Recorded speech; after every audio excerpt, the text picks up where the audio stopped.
আজ থেকে গুন্ডা দমন আইন চালু।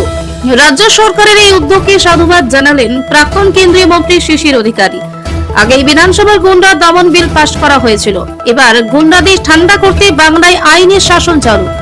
গুন্ডা দমনে করা হুঁশিয়ারি রাজ্যের মুখ্যমন্ত্রী শুভেন্দু অধিকারীর। বদলের বাংলায় আইনের শাসন হবে, এবার গুন্ডাদের ভয় ইন আর জনগণের ভয় আউট। গুন্ডামিতে আর জেল খেটে ছাড় নয়, গুন্ডাদের একেবারে ভিটেমাটি বেচে দিয়ে ক্ষতিপূরণ আদায় করা হবে। এ বিষয়ে নিউজ আমার বাংলায় কি প্রতিক্রিয়া রেখেছে রাজ্যের প্রাক্তন বিধায়ক তথা প্রাক্তন কেন্দ্রীয় মন্ত্রী মাননীয় শিশির অধিকারী মহাশয়, আপনাদের শোনাবো।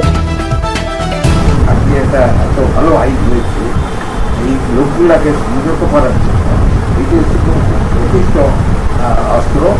একবারে মানুষকে চলতি ও সম্পত্তি বিক্রি করে যাকে আঘাত করলো, যার ধ্বংস করলো বা গভর্নমেন্টের প্রপার্টি শেষ করলো, সব টাকা সেখানে এই একটা বহু আগে হওয়ার দরকার ছিল। কিন্তু বিগত গভর্নমেন্টের উস্কানিতে বা বলুন বস্তানিতে বা বলুন আপনার কাঠবাড়ি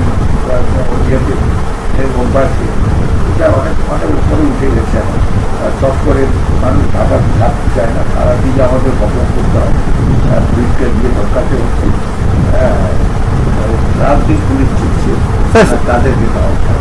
মানে যে মানুষই অসভ্যতা করবে, যে মানুষই চোখ রাখাবে, যে মানুষই মানুষের প্রপার্টি ধ্বংস করবে, মেয়ে ছেলেকে মেরে ফেলতাম, বর্তমান রেপ উইথ মার্ডার পাওয়া যায়, এক্ষুনি হওয়া দরকার। এবং ওই সমস্ত মারাত্মক সমস্ত সম্পত্তি কমপ্লিট করতে হবে, করে নিয়ে যে পরিবার যে পরিবারটাকে